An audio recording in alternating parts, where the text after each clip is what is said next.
back off spring break, first full pad practice. To say there's a lot of cleanup, I think we're just getting back into playing football. And I thought the guys were competitive and spirited, and we'll see what the film tells us. But all in all, good day. A lot of teams have canceled spring games, and you guys are going to have one. Why did you decide to keep it? I think it's a great opportunity for our guys to work really hard for 14 practices and earn a 15th where we have a little celebration. I think it's also a great opportunity to connect with our community and our fan base. And I think those things are still important. So I know there's fear of, evaluation, and I'm not going to operate out of fear. We're going to do what we think is best for our program. We're going to put our guys in the best position for them to be successful, and spring games are a great way to wrap up, what is a really tough, sequence of 15 practices. I wanted to ask about Steve Gregory. Brandon said a couple weeks ago that he called the last few games of the season. Was that the 3 after the last bye, or which games was that? It was the final 4. So, and all of that was, collaborative. But ultimately, that role in being a play caller requires real preparation, real time invested. And there may come a point in this program where we have systems running and my attention can be super concentrated on that role. It got to the point last season where, as my attention was divided, we needed someone that was spending more time. And the beautiful thing about Steve is we connected in our past, and we spent a long time together from last January forward, where he was training in our system, in our process, and I had full trust and faith that was the best thing for our team. So that's kind of how we did it, and we collaborated on it. And there were times when I was calling it where before the call would go in, I'd say, Steve, what do you think? And I think that's the point at which you build that relationship where you're seeing the game the same way. The two, I think it reminds a lot of people of the 2 prior internal promotions for coordinator that did not work out. So why do you think this will be different? Well, part of it is, and I don't think this can be discounted. I've learned and grown a lot in my role, and I think if you look at our staff,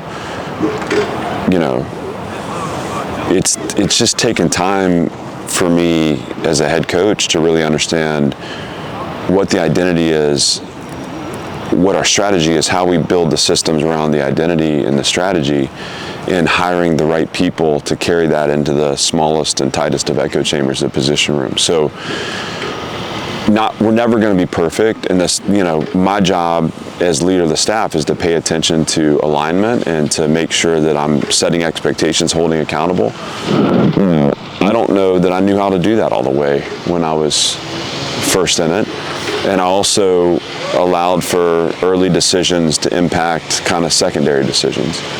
I think when you look at our year in 22, the theme for me was we made progress from year 1 to year 2, and we didn't carry that progress forward.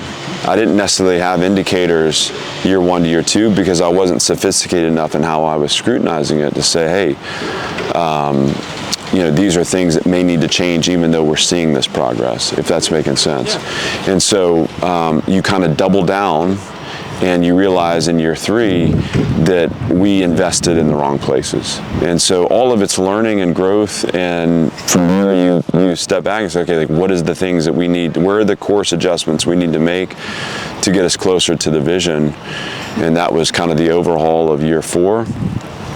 And me putting myself in the coordinator role allowed me to develop a system and a structure that now defines how we play defense. And I will be in that room every day. I'll be with the players every day. I'll be on the defensive field every day. I run individual for 2 groups every day.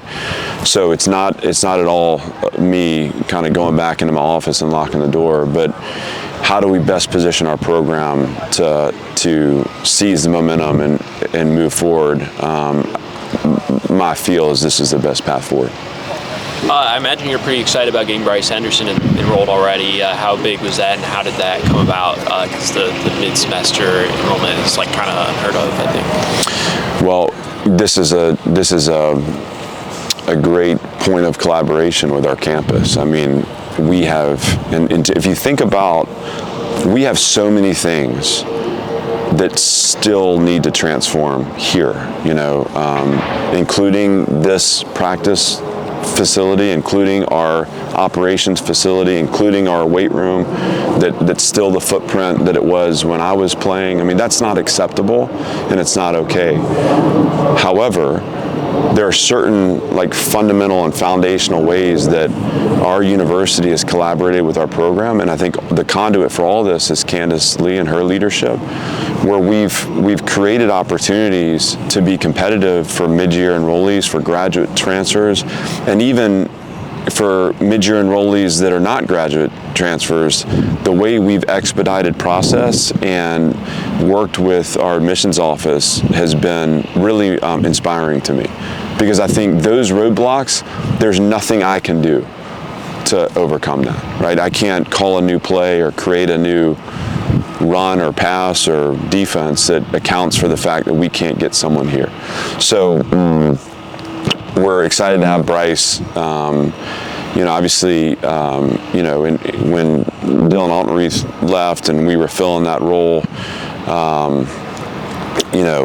we settled on Jeff Nady, who played for Coach K at Nevada and played in the NFL and has great experience and great energy, and he's been a position coach now at a really good program, and I think we'll bolster our efforts. This goes back to staff and how you understand strengths and weaknesses of staff and where you need support and all those kind of things. I think Jeff does a lot to move us forward, and obviously, as a secondary part of that, he obviously had a great relationship with Bryce, and that connection is really kind of proof to me that he has a real ability to make connection with people. So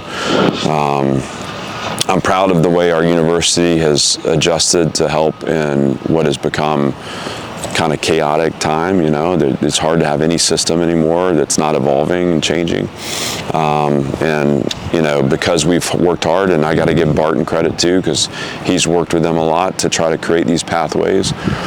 We now can get Bryce here in spring practice, have him in our system, and have the chance to train him through the course of the winter and spring. It's awesome. 2 separate issues, obviously, but do you know when Bryce and then also Marlon Jones will be participating in 11-on-11 full contact type stuff? Marlon, so Bryce we're kind of nursing an injury that, from our perspective right now, it's just going to take a little time to get him back full go, and what we don't want to do is rush into it and somehow compromise it right now. So I believe he was able to do individual today. I think we'll see how he goes and how he progresses from there, and he'll obviously be spending time in the pit and acclimating. So that one, that could be, in the next week or so. It also could be maybe later in spring where you see him doing more of the practice with Marlon. Marlon has undergone a procedure basically to kind of remove the port that was put in.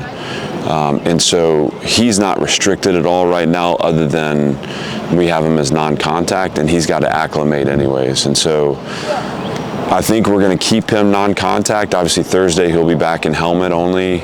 Saturday he'll be able to be in pads. Whether or not we put him in on pass shell or one-on-ones, we'll see. But I would expect him starting next week to be full go. What do you think of Keanu Coote so far?